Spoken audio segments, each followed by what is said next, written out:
భవనాన్ని ఇచ్చుకొచ్చి గదిలో మార్చి మళ్ళీ కట్టారో ఏమో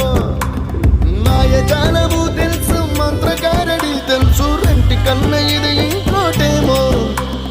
నీలాకాశం నేలాకొస్తే ఇట్టాగే ఉంటాదో ఏమో ఈ సంతోషం దాచాలంటే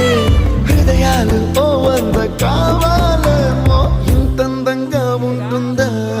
ఈ లోకం ఇన్నాళ్ళు ఈ మనసుకి తెలియాలే